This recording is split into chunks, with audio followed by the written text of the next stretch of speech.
Partout où il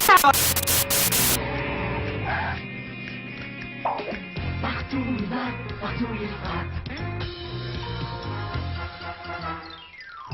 C'est sa mission, baisser les prix.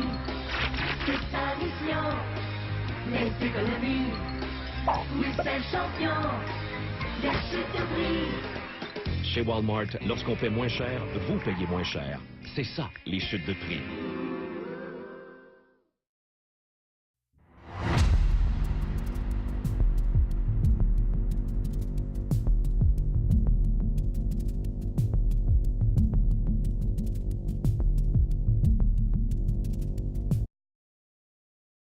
Responsabilité sociale désigne la responsabilité d'une organisation vis-à-vis des impacts de ses décisions et activités sur la société et sur l'environnement, se traduisant ainsi par un comportement éthique et transparent qui contribue au développement durable, y compris à la santé et au bien-être de la société.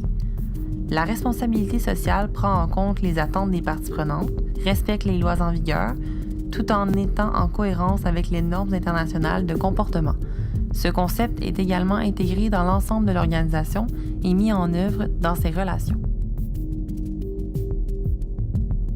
Dans les faits, Walmart s'est doté d'un code de conduite stipulant que les enfants de moins de 14 ans ne doivent pas travailler plus de 72 heures par semaine et que le milieu de travail doit être sain. Mais qu'en est-il vraiment? Dans les usines de textiles du Bangladesh, les enfants travaillent dans de petits espaces où la chaleur est tout simplement insupportable. De plus, la majorité des enfants gagnent en moyenne la moitié du salaire des adultes, rapporte Luc Chartrand.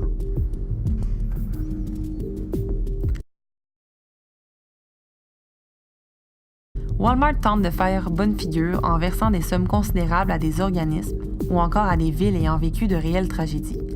En 2016, Walmart Canada et la Fondation Walmart se sont engagés à verser 500 000 $ en appui aux opérations de secours menées à Fort McMurray.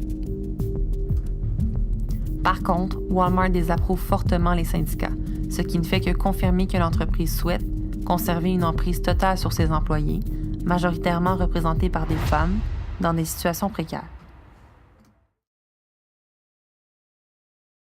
Les employés du Walmart de Jonquière ont obtenu leur accréditation syndicale en août 2004. 6 mois plus tard, les négociations n'aboutissaient toujours pas. Le gouvernement a donc nommé un arbitre pour imposer une convention collective. L'entreprise a alors annoncé qu'elle fermait le magasin parce qu'il n'était pas suffisamment rentable.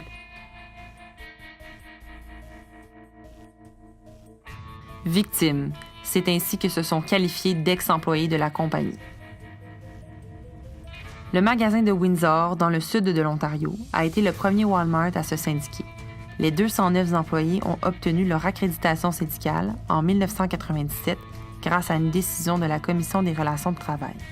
Une majorité des employés avaient voté contre la syndicalisation, mais la Commission l'a accordée quand même. Elle jugeait que Walmart avait eu recours au chantage ainsi qu'à l'intimidation pour empêcher ses employés de se syndiquer. 4 ans plus tard, épuisé, le syndicat a décidé de se retirer. Walmart multipliait alors les recours judiciaires.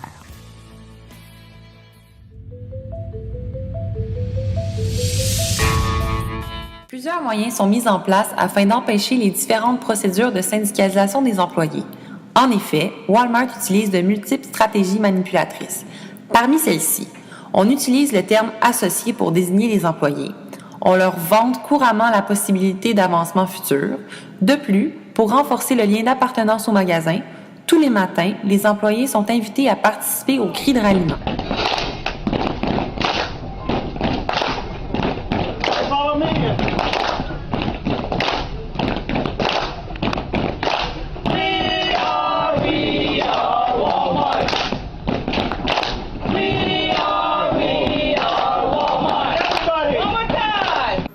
Enfin, dans le cas où une rumeur de syndicalisation circule au sein de l'organisation, les cadres supérieurs doivent automatiquement se référer à un document confidentiel qui indique les procédures à suivre afin d'éviter toute tentative de syndicalisation de la part des employés.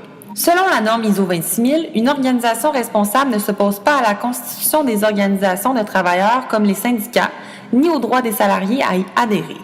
Dans le cas du Walmart de Jonquière, la compagnie n'a tout simplement pas respecté l'article 13 du Code du travail du Québec qui stipule que nul ne doit user d'intimidation ou de menaces pour amener quiconque à devenir membre, à s'abstenir de devenir membre ou à cesser d'être membre d'une association de salariés ou d'employés.